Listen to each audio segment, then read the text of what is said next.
stuff like that. Initially, I thought I'd be a lawyer. So I left high school and went to study. A few years later, my parents could, because I was in a private school, so I couldn't pay my tuitions, so I had to drop out because my parents couldn't pay for me anymore, and the sponsors weren't willing to help at the time. So I wondered to myself, what am I going to do with my life? Well, I did a few hustles. I sold perfumes, I sold pants, I sold clothes, I sold shoes, I sold guys. I sold myself to quite a few people, including the owners of this place here. Because the first time I met Jerome Yams, the owner of the company, he was parked just outside. I didn't know what he did for a living, but he had a beautiful car. So I knew that I wanted something like that in my life, and I didn't know how to get it. Especially as a young black man in South Africa, things are a bit hard. You guys know how things are. So I wondered, how do I get such a nice car? And this guy inside the car is just like me. He's black, he's young, and he looked very hippie. So I'm like, let me get close to him and find out, bro, how did you get this? How did it happen for you? So I get close, I'm like, my brother, how are you and stuff. Imagine you're knocking in a window and he's actually on a call at the time. So he tells me to wait a bit until he's done with the call and we can actually start talking. It was kind enough. I know most of you guys wouldn't even let a stranger speak to you when you're in your car. So after he was done with the call, he tells me, bro, what's the matter? And I told him, my brother, I don't know where you're from, what you're doing with your life, but I am highly impressed with what I see at the moment in your life. And I would like to acquire the same, which was the car in that case. He's like, bro, there's more to this, but there's also a lot more work that needs to be done for you to actually get to this. So I was like, okay, I'm willing to do whatever. You know when you're desperate, I'm willing to do whatever. Tell me and I'll get to it, and from there I'll maybe get myself something like this too and make my parents proud, or anybody else that looks up to me just like I'm looking up to you at the moment. And I was like, okay, get in the car. I was like, what? Okay. And I was actually walking 2-hour distance from where I lived at the time to a place I was volunteering. There was a studio because I'm interested in music. So there's a studio I went and I told them, hey guys, I don't work, but I can come and clean and do whatever you guys want me to do. And then just to be in this environment and learn a few things. I was walking a 2-hour journey. I don't know if a lot of people could do that. I walk every day, 4 hours, 2 hours to go, 2 hours to go back home, every day. And when I got there, I got in the car. He's like, let's drive. We drove to one of his relatives. So in the journey, he was actually interviewing me. I didn't know I was in an interview. He kept asking me a few questions about myself. I'll ask you, you've been looking at me. If you were to describe yourself, just one word, what would you say? Yes, we just met. I'll tell you where this is going. Okay, curious. Curious, Yeah. I like that. I probably use the very same term to describe myself too. Curiosity is one of the best things you could ever have. Because if you're not curious, you definitely not learn anything because you don't even have the willingness to learn. So I told him I'm curious. I told him I'm a believer, especially in myself. I told him I can work, I can get things done, especially if I put my mind to it. My tattoo on my sleeve says thoughts become things. The lady was speaking about mantras. I believe thoughts become things. So I told him I am a believer on things that I set my mind to. You know, I can get it done. He's like, okay, you saw where I was parked, I actually run a company, so and so. Before I even got to that, he's like, I know you. I was like, what do you know me for?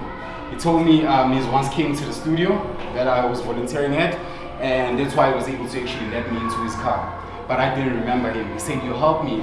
I had my laptop in my car the last time, but it wasn't the very same car. I had my laptop in my car and people were about to take it, and I actually helped them in that incident, but it was a long story. So I remembered, I was like, oh yes. So he's like, I love you for that, and now I'm seeing you need help, that's why I'm getting into my car. Asked me about myself, I tell him, we drove, and he asked me a lot more questions. Some of them were a bit tricky, but I just told him the truth. I was very honest. The truth and honesty just goes a long way, guys. Whenever you pressure or you're in a situation, try to be as honest as possible. Similar with clients, you guys are about to start businesses. Some of you guys have already started businesses. Honesty and truth, transparency is one of the things you're going to need when you serve customers in your business.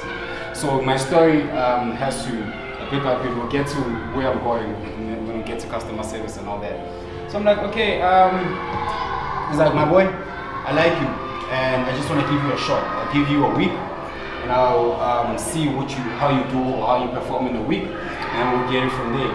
The guy paid me on the very same day, before I did anything. He's like, take this by yourself, whatever you need to get to work, and get to work tomorrow, and then start working for a week, and then let's see how you go. Because I see you don't have experience about the industry, you don't have much experience about much that we do at Shara here. Okay, I came, the team was very loving. They welcomed me, they told me all the terms. I'm sure you guys, Kutu was putting you on, was one of the people that was teaching me what a grade 13 is, what a double drawn is, what a full frontal is. I didn't know any of those things. And And then he also gave me a phone because I was quite good at communication. He was like, take this and stand by the door, try to talk to clients and see how many more clients you can get to walk in and assist online and stuff like that. And it was a bit tricky. I was dealing with women, first things first. Some of them are very undecisive. They don't know what they want, or they're not sure of what they want. And I'm also not sure of what I'm selling to them, right? So I had to learn, and I had the entire weekend was impressed in a week's time. And I say all of that, and I'm telling you guys my story. It's not a story I walk around telling people. Because obviously there's very embarrassing parts to this very story. The walking part and all that, I have to be very brave and open to you guys. I know some of you guys are sitting here, you might have pretty faces, but there's a lot more that goes on. There's a reason you guys came here. You guys want this to happen. Some of you guys need this to happen. Some might say, I just want to see how it works out for me. I still have a man, I still have my family taking care of me, but I know that some of you guys really need this to work out. So I was one of those people that needed this to work out. I needed to figure out how I'm going to do it. How am I going to learn how to sell? I already know how to sell because I told you guys I sold hair, I sold clothes, I sold perfumes, I sold anything I could possibly sell. So I needed this to work out. And I devoted myself, YouTube videos, I watched tutorials, I took courses. At the moment, I'm also doing another course, learning more about how to sell myself, learning more how to sell a product, learning more how to sell a service. And the things I want to share with you guys when you're selling. First things first, it's the negotiation. It's very important to know how to negotiate. Negotiations don't always have to work fully for you in terms of the client has to pay you at the end of the day. But negotiations work in such a way that you get inside, get to understand the customer, the person on the other side of the conversation, get to understand where they're from, get to understand why they actually coming to you other than a different person. Why are they interested in a particular product or a particular service, and why do they think you're the right person to it? So when you negotiate, some of us, we're just trying to negotiate for the highest price you can possibly get off a client. But firstly, the value you get out of just knowing that one client and fully knowing that client. Working on Shara, there's like 1,000 clients that walk in on a day-to-day basis or call or text or whatnot, and I would have to deal with them. And some of them, I know them so well that as soon as she walks in, I know she's looking for curly hair. Or as soon as she walks in, I know she's looking for straight hair. As soon as she walks in, I know she has a business. She's here for an affiliate program or an wholesale program. She has a client. So I understand their backgrounds too. I understand this one can afford this much, this one can afford this much, but how can I get to cross-sell for a client that can't afford as much or is not willing to pay for, some people can afford, but they'll just not be willing to pay a certain amount. So you also want to be able to negotiate, obviously selling more or negotiate in such a way that you get to understand your client and it works for the business. And then moving on to the second part, I want to customer service. So when you start this business, some of you guys don't even have customers yet. You don't even have one person. Try to train with a friend. It's very important. It's just as important as training for this. Learning how to do the skill or learning the skill. Customer service is just as important because you will say, I know how to make a wig, can be able to make 10,000 wigs, all kinds of wigs, closures, frontals and whatnot. But if you just don't know how to communicate to your client, if you don't know how to reach a client, where to get a client, first things first. So I'm not sure, maybe one of you guys could tell me, I know social media, but some of you guys could tell me where do you think you're going to get a client after this? Like your first week, first sale, if you haven't sold wigs before, the first sale, where do you think you're going to get them? I'm posing that question to anyone that's willing to answer. Where do you think you'll get your first customer? In my church. At your church? Yeah, in my church.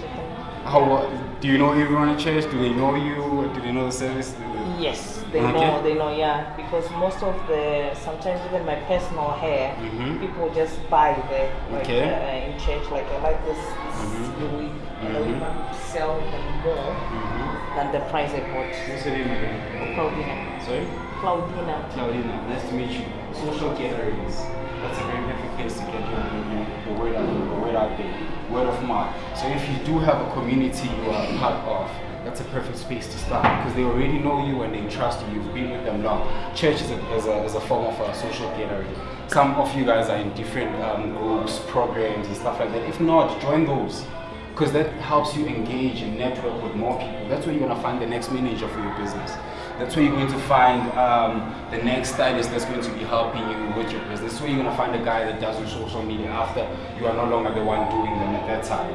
Because if you are working with people, you get to figure out, oh, this is what you do, this is what you're interested in, vice versa, this is what I do. So social, to get your things done, to get your clients, social caring is one of them. Anyone with a different one? No one. Okay, oh, you do? Yes?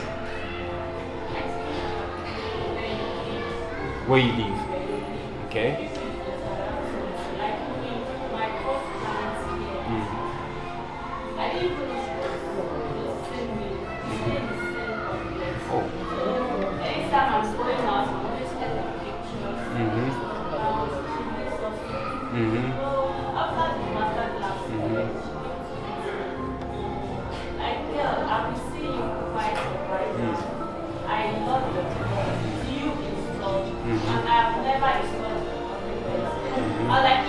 I do it. Like that. I don't know what I was doing that was like this.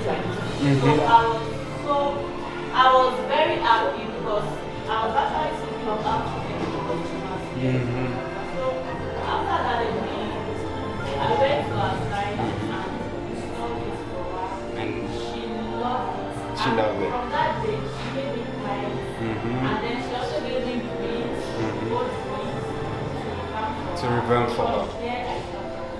That's quite good.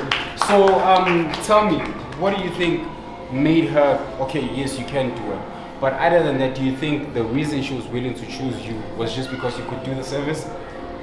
Maybe, I don't know, it's because she trusted her, she knew her already, she was willing to actually have a certain conversation with her. So another thing, be able to be open to, yes, be able to be open to conversations, get to know the client. It's not about money alone. It's about creating relations.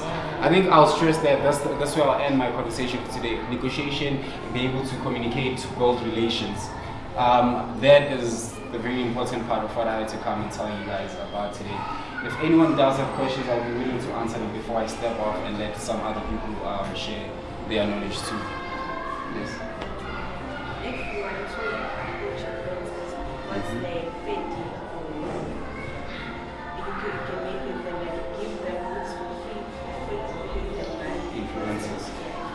So her question is, you're speaking very low, so maybe some people can hear it. The question is, how do you approach influencers and how do you then cut a deal with them? Well, it's tricky because all of them have different contracts. They work differently. They have different. Some have agents. Some of them represent themselves when they speak to brands or organizations. So now it depends on which influencer it is that you're speaking to and how big they actually are compared to you or what they can do for you. That gives you leverage. What I mean to say. So for Shara, for a company like Shara, would probably have more leverage if speaking to a different, like an influencer with a lower follow. But just try to reach out. Tell them that's what I'm doing. Most of them are always willing to talk because they're also looking for collaborations. They're actually looking for aid. So if you can say hi, just trying to find out how you operate, and then you see from the deal or what they tell you they do. Maybe someone will say, I'm a 10% person out of a product that we collaborate on. So for instance, your company makes a product and then you name it after me, and then I keep a certain portion of those sales.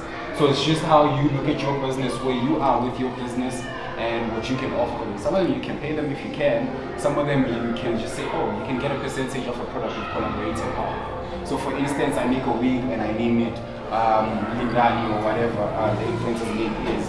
And then I say, out of that, you keep a certain portion of the sales. I'm not saying that's how we operate here, but that's another way to actually do. Other companies work with influencers, and others, you can just DM them and tell them, yo, if you've been looking for hair for your next let's say photo shoot or appearance, I'm willing to help you out, but I'll just in return need you to post and tag my company. We show company and then I'm willing to actually do it. So without even paying a cent. So firstly try to see if the deal can work for you without paying money, and then if it does work, run with it. If it doesn't, try to figure out the other way out. We will collaborate on the product and then you keep a certain portion of it and I keep the rest. Shouldn't be chowing your profits though. And another one, you can have an affiliate program with them, so they can have a code to purchase whatever products and services you have on your site or on your account, and then when people buy using their discount code, like what we do here, affiliate. So when people buy maybe on your affiliate code, then the influencer gets paid that way. So in that way, it will reassure that both of you guys benefit.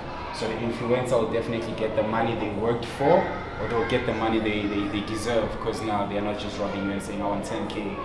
You're saying how much sales, can you actually make 10K worth of sales? So if they can make 10K worth of sales, why can't you give them that? And then, anybody else with a different question? Silence means consent.